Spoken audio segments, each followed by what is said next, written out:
서울중앙지법의 소준섭 판사와 관련해서 지금 유튜브가 뜨겁게 달구어지고 있습니다. 쉽게 얘기하면은 너만은 그럴 줄 몰랐는데, 너만은 그러지 않으리라고 생각했는데 너마저 이렇게 통탄하는 겁니다. 너는 우리 법 연구해도 아니잖아. 너는 그래도 올바로 판단해 줄 줄 알았는데 너마저 그러느냐고. 너 고려대 법대 나와서 대학교 3학년인가 그때 사법 시험에 패스한 사람 아니냐. 그래서 올해 판사상도 받고 정말 장래가 촉망되는 사람으로 알았는데 어떻게 해서 윤 대통령 구속 저것을 기각하지 않고 인용을 해버리느냐 이겁니다. 그래서 어떻게 해서 너마저 그러느냐는 겁니다. 여러분, 나라에 원래 망조가 들면 책임을 져야 될 사람들이 책임을 지지 않고 올바로 해야 될 사람들이 올바로 하지 않는 겁니다.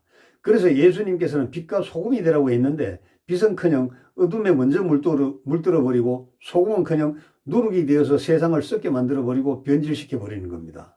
많은 사람들이 지금 공격을 하고 있습니다. 그런데 솔직히 말해봅시다. 세무사, 판사, 검사 문어처럼 제살 잘라 먹기는 하지 않는다는 겁니다. 여러분, 우리 국민들이 너무 순진한 거예요. 정말 올바로 판단해 주기를 바란다면요, 권력이 시퍼렇게 살아있거나 그렇지 않으면 뭔가 반대급부를 줘야 된다는 겁니다. 많은 사람들이 그렇게 얘기해요. 저도 한때 청와대와 관련된 부서의 책임자로 가니까 이상한 소문이 났더라고요. 저 사람은 청렴결백해서 뇌물을 갖다 줘도 작살이 나고 만약에 뇌물을 요구하는 상관도 그냥 들이받아 버린다. 이렇게 저에 대해서 소문을 냈더라고요. 사실 살면서 그렇게 할 필요 없잖아요. 대충 식사하고 소주 한 잔 반주하는 것은 그건 누구나 할 수 있는 거잖아요. 그래 소문이 나서 제가 가니까 아무도 밥 먹자는 얘기를 안 해요. 그래서 제가 물어봤죠. 왜 밥 먹자는 얘기를 안 하냐 하니까 오기 전에 첩보를 받았습니다. 무슨 첩보인데 대장님한테는 뭘 갖다 줘도 작살이 나고 뭘 달라고 해도 박살이 난다는 겁니다. 그래서 제가 그렇게 얘기했어요. 야, 나 출세길 막혔구나. 내 출세는 여기까지가 끝인가 보구나. 남들보다 빨리 여기까지 출세한 거 이것으로 만족해야 되는구나 하고 제가 웃었습니다. 그래서 사실은 이 말대로 됐어요. 저는 그 현실에 적응을 하지 못하겠더라고요. 많은 사람들이 나중에 제게 와서 뇌물을 달라고 얘기했는데 그냥 달라고 했으면 제가 드렸죠. 그런데 꼭 말을 우회적으로 해요. 올해는 와서 큰일 해야지. 자네같이 훌륭한 장교가 서울로 와야지.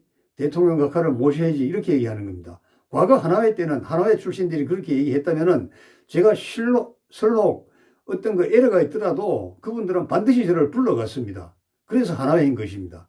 자기들의 뱉은 말에는 책임을 지고 자기들이 관찰한 것은 정확하다는 것을 입증해 보이는 겁니다. 그런데 이 사람들은요, 세 사람이나 그 당시에 안보 관련 5인방이라고 하는 그 중에서 세 사람이나 저에게 똑같은 얘기를 했어요. 올해는 서울 와서 큰일 해야지.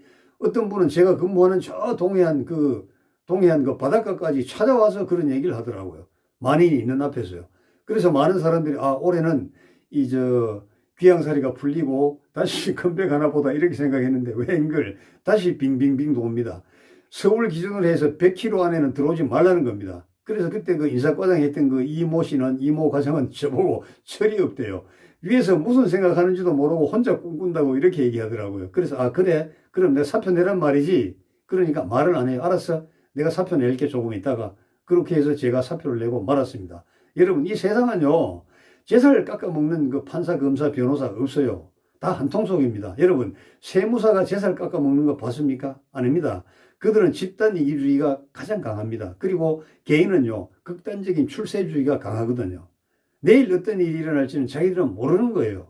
이런 사람들을 보고 올바르게 판단해 달라 이렇게 생각한다는 것은 참 어리석은 겁니다. 제가 겪어보니까 지금 윤 대통령 불법인 거 다 알잖아요. 세상이 아는데 판사가 모릅니까? 그런데 왜 기각 안 해요?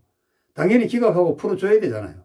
그런데 그 의왕구치소에 그냥 그 차디찬 깜방에 그냥 가둬놓는 겁니다. 여러분, 이거 어떻게 해야 되겠습니까? 판사, 변호사, 검사 다 어떻게 몽둥이를 할 수도 없고 이거 어떻게 해야 됩니까? 기가 막히잖아요. 나라가 망하기 전에는 백성들이 고초를 겪습니다. 여러분, 어떻게 해야 됩니까? 육군사관학교 폐지하듯이 사법시험도 폐지해야 됩니까? 그래서 김영삼 대통령이 로스쿨 그렇게 반대해도 로스쿨 만들었잖아요. 돈 있는 사람이 외국 가서 공부해서 로스쿨 되는 경우가 많거든요. 하여튼 여러분, 이 나라는 정말 아사리판입니다. 어리둥절합니다. 많이 배운 사람들이 요직에 올라가서 거짓말을 해대고 불법을 자행하면 견딜 재간이 없는 겁니다. 그 나라는요, 운명이 다한 거예요. 망한 겁니다. 그런데 방법은 있어요. 백성들이 각성을 하고 하늘의 하나님께 기도를 하고 정의롭게 하면 되는데 이 목사들이 썩어 빠졌다는 겁니다. 목사들이 돈 밝히고 여색을 밝히는지는 제가 잘 모르겠습니다만 돈 밝히는 건 사실이에요. 그러면서 정직하지가 못해요. 부끄러움이 없어요. 자기는 특별한 존재라고 얘기를 해요. 예수님께서 사도들에게 너희들은 특별하니 가서 의시되라고 얘기했습니까? 아니죠. 성도들이 주는 밥 한 끼 감사하게 얻어먹고 주머니에 챙겨주는 찔러주는 노잣돈 감사하게 받고 그리고 먼 길에 신발 떨어진다고 신발 한 켤레 예불 넣어주면 감사하게 받고 그렇게 하라고 가르쳐 줬지 않습니까? 그런데 어떻게 하다 보니까 군림하는 세력이 되어버린 겁니다. 지금도 저 12.3 비상계엄 이후에 윤 대통령 구속된 이후에 많은 원로 목사들이 나와서 뭐 좋은 얘기 합니다. 그러지 말고 현장에 나오세요. 앉아가지고 그 인터뷰어들이 찾아와서 마이크 들이대면 옳은 소리 해대지 말고 현장에 나오라 이겁니다.